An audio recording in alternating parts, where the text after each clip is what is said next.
Thank you. Thanks, Carrie. Thank you, everybody, for being here. It's been quite an honor to be at ISCP, and it is really, it was a great experience to be here both last summer and this summer. So thank you for having me and allowing me to split up my time here. I'm really glad I have this opportunity to publicly thank the staff at ISCP. You guys are amazing. I'm not going to call out each of you because you all do so much, probably the work of 2 or 3 people, and you do it so well. So thank you for putting the artists first and doing all the things that support them. Thank you also to my sponsor, Big Picture Peoria, and thank you to Bradley University, who is supporting me as well. This is a little unconventional, I think, but I'm going to thank someone I don't know, Frank Wilczek.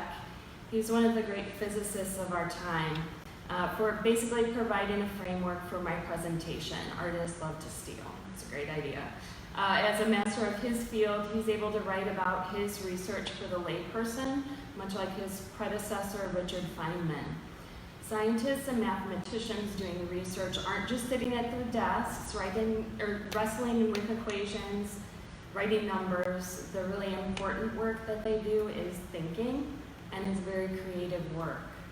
So as I read Wilczek's descriptions of how physicists think, it seems to me that he could just as easily be describing the way artists think. My presentation is titled Carry Weight, Hold Light. I'll be speaking about my use of both physical matter and light as sculpture media. I've used for my title slide 2 physics diagrams. On the left is a free body diagram. Did anybody make those in high school? This is what I remember from high school physics. It's used in mechanics, which is the study of motion, using Newton's laws. On the right is a Feynman diagram used in quantum electrodynamics, which is the theory of the interaction of light and matter.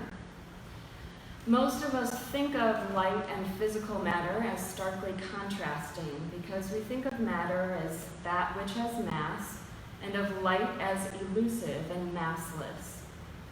Frank Wilczek explains the title of his book, The Lightness of Being, which is a purposeful play off Milan Kundera's The Unbearable Lightness of Being, by saying, quote, "The ancient contrast between celestial light and earthy matter has been transcended.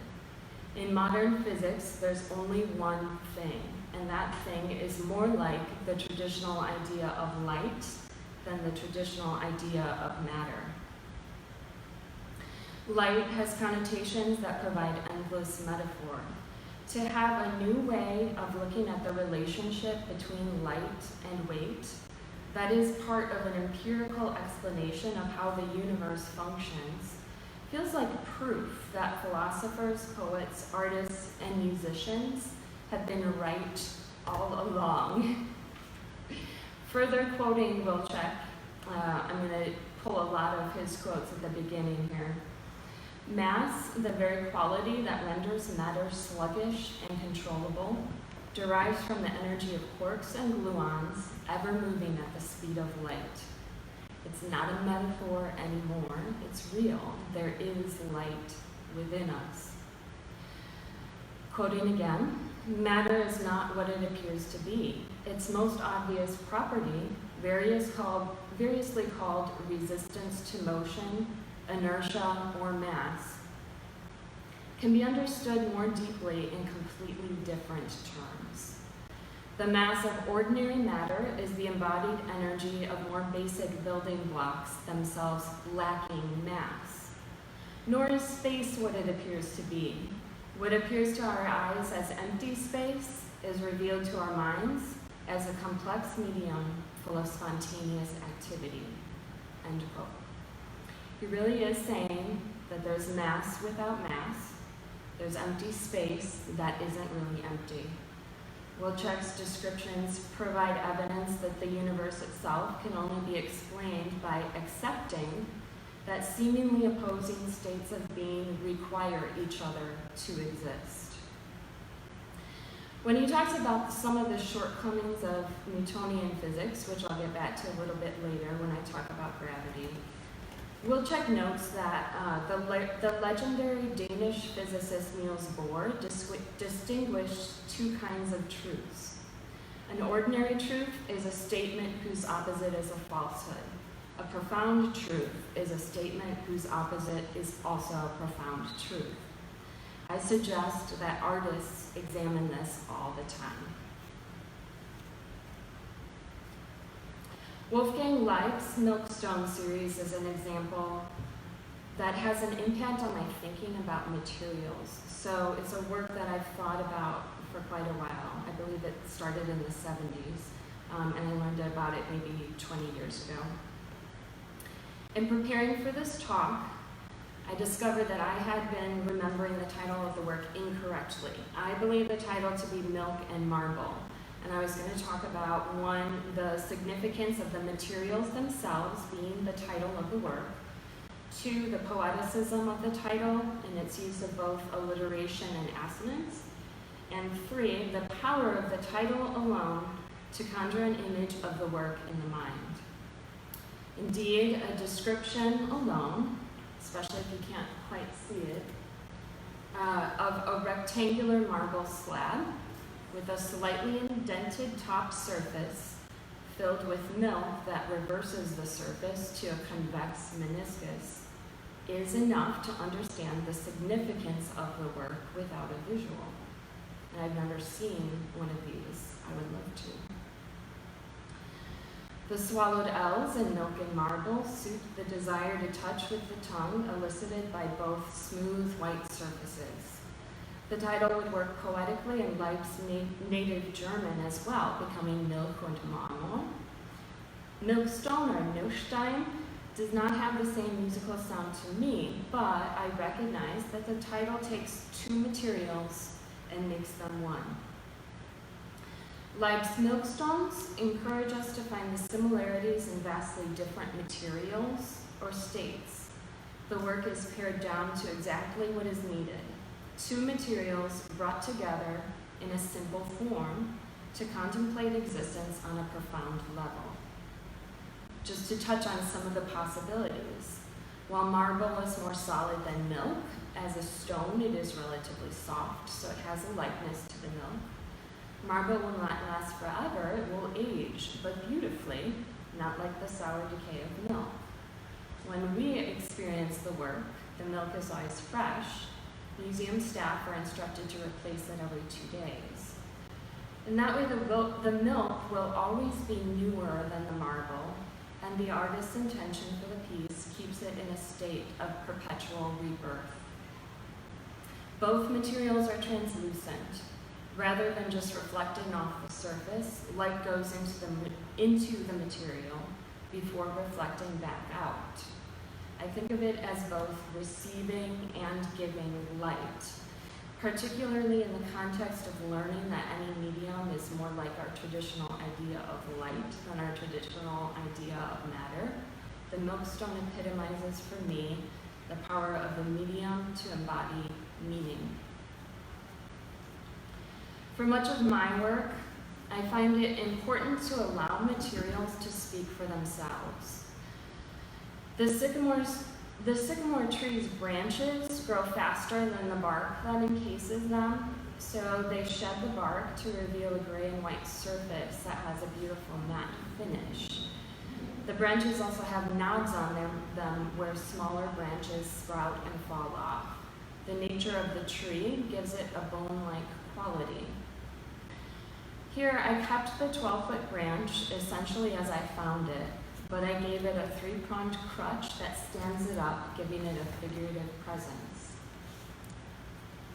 I learned with this work that light was a part of it, and this informed how I approach future works. So I began as a painter. About 7 years ago, I really started delving into installation and sculpture. So one thing I had to learn was how to photograph sculpture. And this was a piece that it was a white work in a white space. Light became very important. Rather than wanting to wash the surface with even light as you would with a painting, I found that creating a high level of contrast was really important, as well as the light, the ambient light that was in the space. With sculpture, people talk a lot about cast shadows. I prefer to talk about the shapes of light that are created by the work. With Life's Milkstone, I talked about the milk and marble receiving and giving light. The step in the middle is the material holding light. Different materials hold light in different ways. I would say that's part of my research. And a lot of my research is playing with materials. I'm going to focus on natural materials for this presentation for the sake of time. So up on the screen are the examples of some of my play. So when I was married in Illinois, we had a large yard, and I planted things all over. I wanted the whole yard to be naturalized. So we have a lot of willows because willows are very easy to propagate. A willow branch you can just stick in the ground and it'll start growing. So these branches are from Arctic willow bushes. I'm going to show you some curly willow trees in a bit. But the Arctic willows, they need to be thinned out. They really can grow wild. So I was thinning out the Arctic willows because my husband really wanted me to. I like them getting really giant and wild. And I noticed that where I was cutting the branches, there were places where the bark peeled off very easily. So I started peeling all of them, and it was not for any reason. And I've learned when I do this, I might do something like this for several hours, but I've learned not to ask myself why I'm doing it. If I have an interest in the material, I explore it, and I manipulate the materials, exploring the possibilities and the limitations. So what I didn't know was that I was engaged in research for what became this work, Fragments of the Unreachable, Things That Are Lost to Us. So on the left you see the tree that I grew in my yard, and maybe it might have been 7 years that it was in the ground. Which came from a tree, from my mother. And the curly willow is quite a romantic tree because of all the curls and the tiny leaves. But actually this tree on the left here is a pretty spindly one. And it was secondary to a larger tree that was much richer and full. But I was planting willows all over the yard. This one had kind of a bare patch in the middle of the trunk. So I trimmed off the lower branches, but then it just had the tuft at the top. And so we called it the truffula tree, like in the Lorax by Dr. Seuss. And my husband really kept urging me to cut down this tree. I hate to take the life of a tree, even one that's easily propagated, but I told him, look, I do think that I can make artwork from this tree, but I need to have the right opportunity. The opportunity presented itself. I was really lucky to be invited to show at the Peoria Riverfront Museum because they have a 35-foot ceiling in their gallery space. So on the right, you see the work with the willow that's been peeled of all its bark. So because of my research, which I didn't know even what it was leading to, I had tried peeling some curly willow branches. I knew how it would function, what would happen, and I knew that it was going to be a race against time because the thing about it is that the bark holds the moisture that it's pulling up to, that the leaves are pulling up to the top of the tree. But if that dries up, then you can't just peel it off. You would have to carve it off. So I had the opportunity to do this show. I pitched the idea to the museum staff and the curator, and I convinced them there would not be any bugs in the gallery, and I chopped down the tree. So my husband helped me. I would have done it by myself, but he draws the line when he knows I'm about to hurt myself. So we chopped down the tree, we peeled the bark together, And I was teaching full-time, so it was in the morning before I went to school, went in between classes. At the end of the day, I was peeling the bark off of this tree. I was confident I could find a way to make it stand in the gallery, and I was confident I could get the material to do what I wanted, and the light to work the way that I wanted. Like the sycamore tree, the surface of the wood, once I had peeled the bark, had a bone-like quality. I knew it would be beautiful and light, and that it would stand out in high contrast against the dark ceiling. Some visitors asked museum docents if the tree had been hand-carved, so it also was interesting to hear that the real object appeared to be a simulation. But don't worry, I'm not going to talk about Baudrillard right now. A friend said that it looked like lightning. The work was successful in drawing the gaze upward. This photo shows the implied triangle of the entire work that points up to the ceiling in the darkness. The title, Fragments of the Unreachable, Things That Are Lost to Us, refers to two people that I lost at a fairly young age. And one is my mother, who I lost when she was 67. Another was my first husband, who I lost when he was 29. The things that are lost to us are the things that we don't know, that they didn't have a chance to tell us. But the fragments that come down to us from the unreachable are things like what I found after my mother died. When she died, I took on a lot of responsibility for clearing out her things. And I found a file with my name on it, a file folder. It said Heather's wedding, and it had in there all kinds of things about how she organized our first wedding. I also found a thank you note from my first husband to my mother.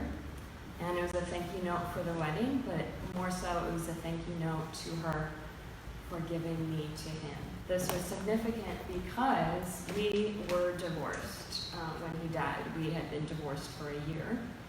So for me, it was this magical thing that had come to me that said that he still loved me, just as I still loved him.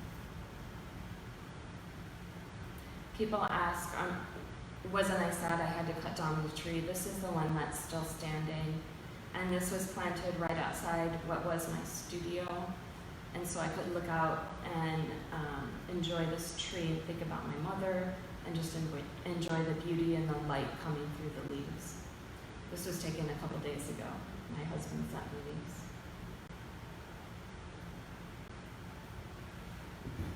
The willow tree was not shown in the same version that it was in Fragments of the Unreachable. So I like to reuse sculptural elements, but I don't like to show them in exactly the same form. So when I took down the large installation, I cut the willow into two large sections, and they each become figurative in this work, which is called Nothing to Fix. As you walked into the gallery space here, it appeared that the branches met in a triangular arch. As you started to move in and around them, you realized that there was quite a bit of space in between them. This is a metaphor for myself and my husband, who I'm now separated from. We still have quite a connection to one another. We have a bond, but we are separate from each other. So the work titled Nothing to Fix refers to my eventual reluctant acceptance that my marriage was over, but I still have a relationship with my husband, just as I still have a relationship with my first husband, who was my ex-husband, and I still have a relationship with my mother. So I continue to make work about them. We all have to accept that if you love someone, eventually you will lose them or they will lose you. This is for a sense of scale for each element in the work.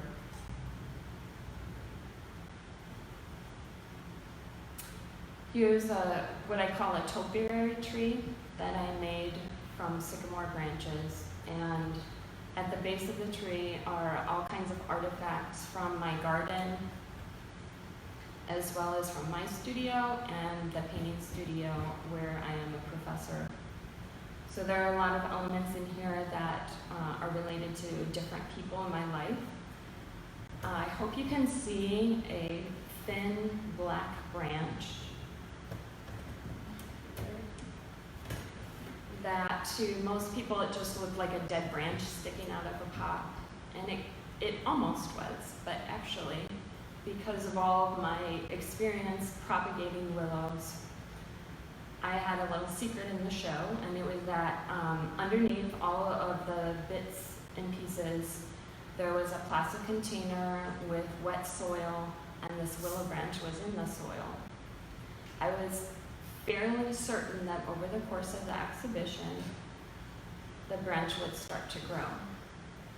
I didn't really tell many people, but when I went to deinstall the exhibition, it had started to grow. So the top was dead and black, which I had anticipated, but at the bottom it was still green, and it had sprouted some new life.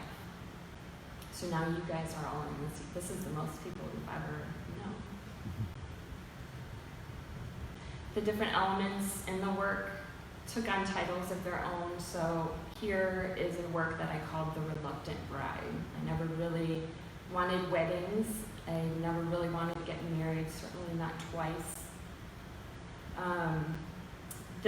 This work, I wanted to point out that the piece is attached to the ladder/bridge that's stretching away from it. Without the stones, there's some very large Lake Michigan beach stones at the bottom holding the base of this piece. That part would topple over. So there's a lot of balance involved in this piece. On the other side is just a view of the top of the piece so that you can see that this is that same sycamore branch that was in my earlier slides.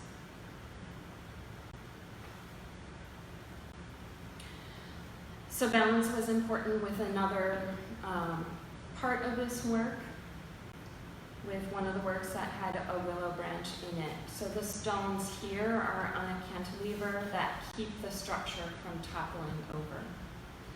The cantilever was important to me rather than a base that sat entirely on the floor because of the space, the shape of light created, and the need for a counterweight.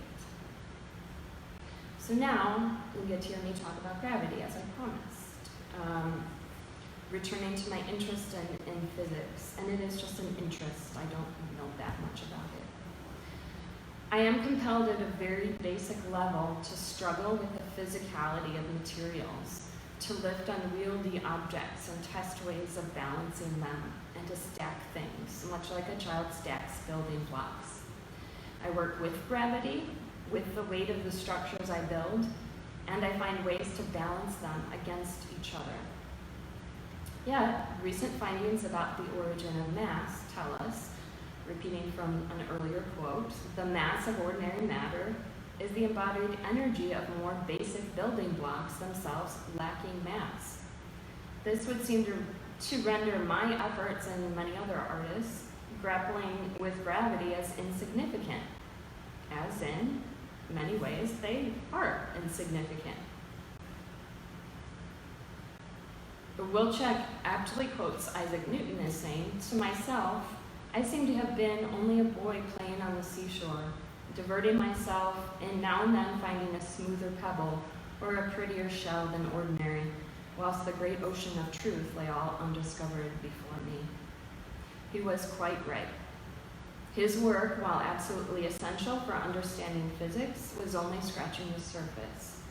Newton's laws are very dependent on the idea that you can't have matter without mass. Mass in Newton's time was defined by gravity, which was viewed in a very different way before Einstein's relativity, before quantum electrodynamics, and before quantum chromodynamics. Wilczek talks about gravity as a very feeble force. Feeble, but not altogether negligible. This provides analogy again for the fact that what I make as an artist has very little impact on the universe. Gravity is particularly feeble when we look at its effect on holding atoms together in comparison to the electric forces. The charge of the particles basically do all of the work. The feebleness of gravity gave physicists a lot of trouble in the 20th century because it didn't fit their explanations of the universe until they started thinking about it in a different way. Wilczek explains that perhaps instead of asking why gravity has so little effect on protons and neutrons, we should ask, why are these particles so light? Wilczek's beautiful answer is that a proton's mass is a compromise between two conflicting effects. He goes on to explain this conflict in terms of quantum chromodynamics, which I will not. But for physicists, this is an important step towards a grand unification theory.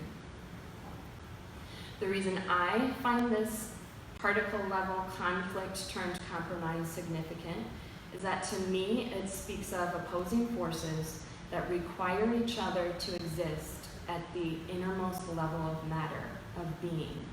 I see this as a recurring theme in physics that reinforces the exploration of many artists.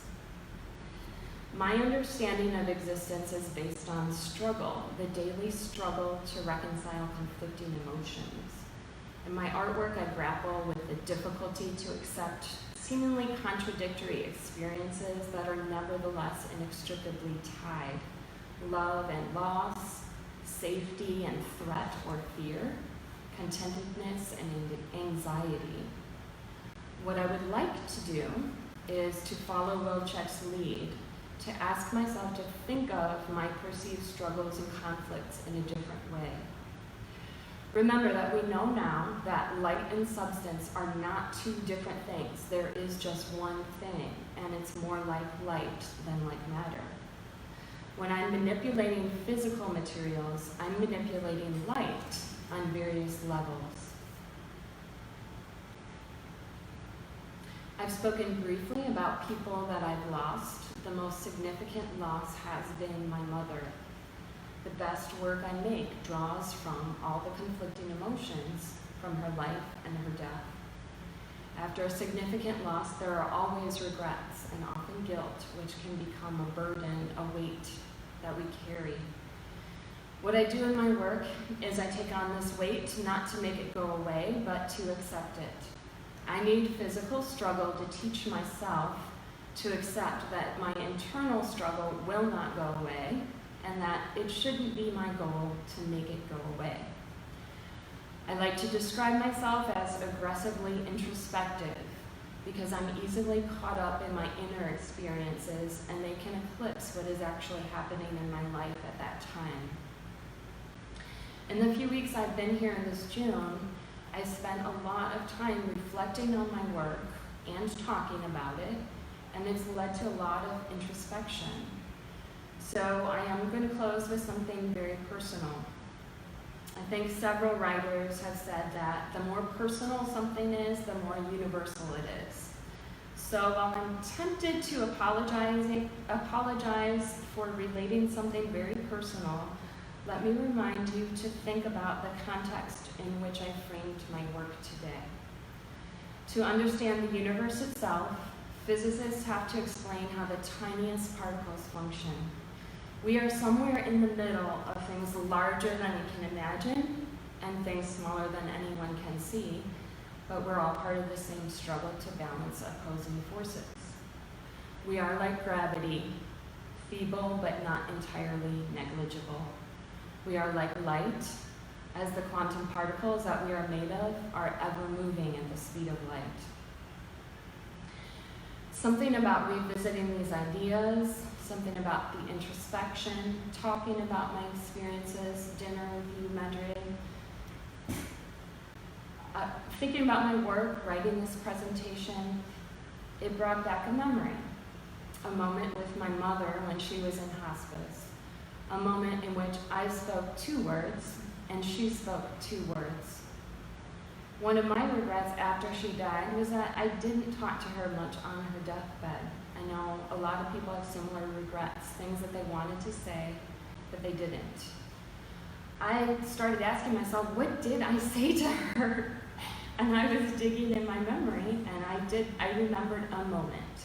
We were alone. I was sitting by her bedside, looking at her face and trying to commit it to memory, as I had done many times in the months leading up to her death. She opened her eyes and looked at me, looking at her.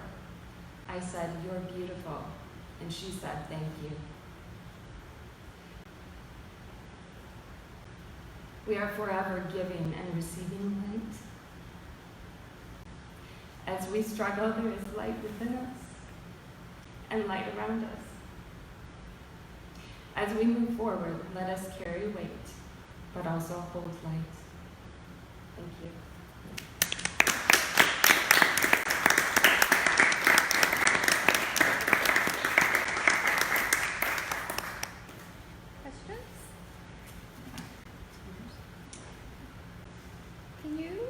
Thank you for your presentation. It's always, I know, tough, although you express it in your work. It's not ever very easy to talk about personal things in a public forum. But I would like to know what some of your newer projects are and what you're working on now, and how maybe these projects informed the current thinking around your practice.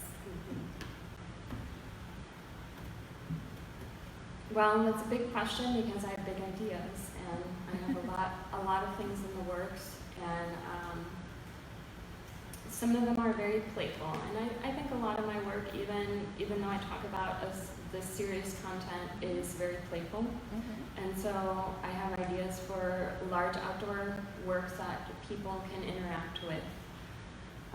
But also, I want to keep reusing these works. So the wood paneling, for example, actually I'm glad you asked, because I've been thinking this wood flooring comes apart in panels that I'll stack into the back of my minivan. But as I reinvent and reconfigure the work, I've started to deconstruct them and break them down into smaller fragments. So I think they're going to keep becoming more and more fragmented. And as they're fragmented with the different shapes, I can make new forms. And with triangles, they multiply so nicely. That's one of the reasons I love triangles. So I imagine something that becomes really fragmented and almost crystallographic. And I think it can be a way for me to further explore my experiences and my emotions. What do you mean by crystallographic? So representing structures that are similar to those crystals? Yeah. Okay. Yeah. Other questions? I'm curious, how long have you been interested in physics? Did you maybe say? Since high school. Yeah. So I mean, like a lot of artists, I think that I have intellectual curiosity about a lot of different fields. And when I was young, I was on an academic track. I didn't take art classes in high school, and I thought maybe I would be a physicist. But then after taking